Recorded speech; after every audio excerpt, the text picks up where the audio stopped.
Okay, for our second video, we are going to be covering our second example here.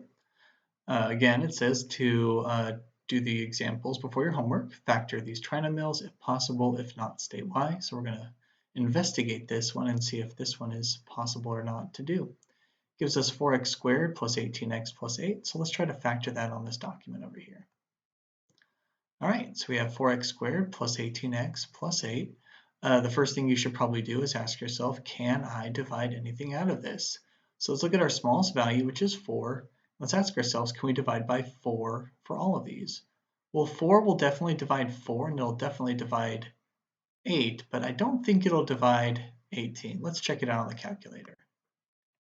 18 divided by 4, well, it gives us 4.5. That is, unfortunately, not a whole number, so we cannot divide all of these by 4. How about 2? 2 divides 4. It does divide 18. It also divides 8. So let's divide everything by 2.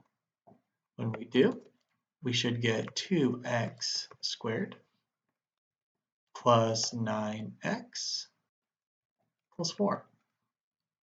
Wonderful. So we've managed to definitely make our trinomial here a little bit smaller.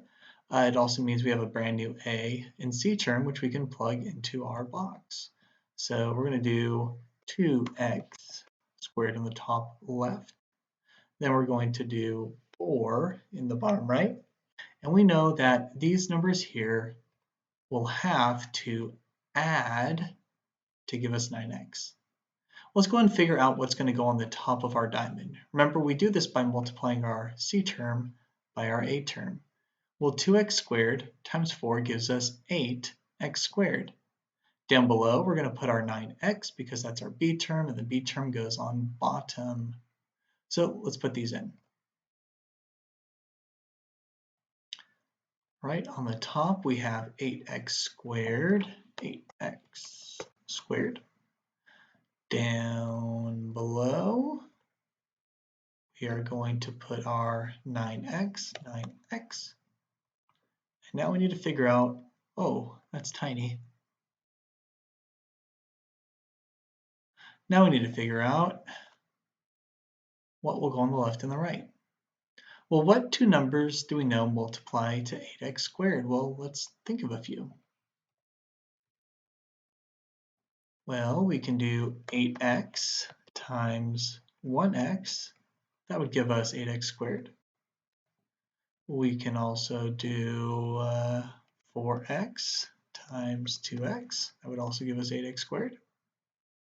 And I can't think of any others that'll work other than these opposites, and we don't really want those because those aren't going to be anything different. All right, well, let's see which one of these will add to give us 9x. Well, we have 8x and 1x, and if we add those, we actually do get 9x.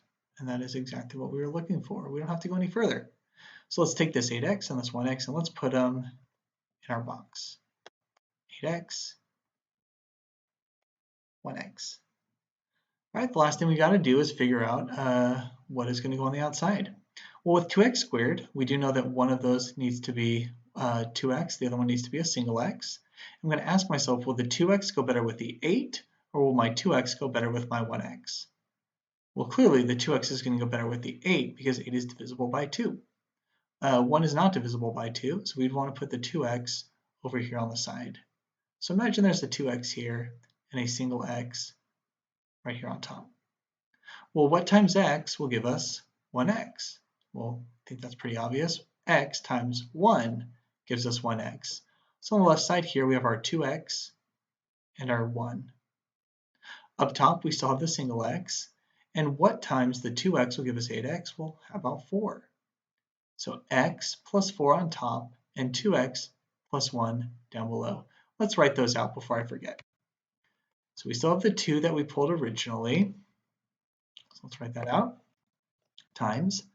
Then I believe we said up top we have x plus 4, so let's write x plus 4. And on the side we have 2x plus 1. 2x plus 1. And these are actually going to be our factors. So we did prove that this 2 was also factorable. Thanks for watching the video.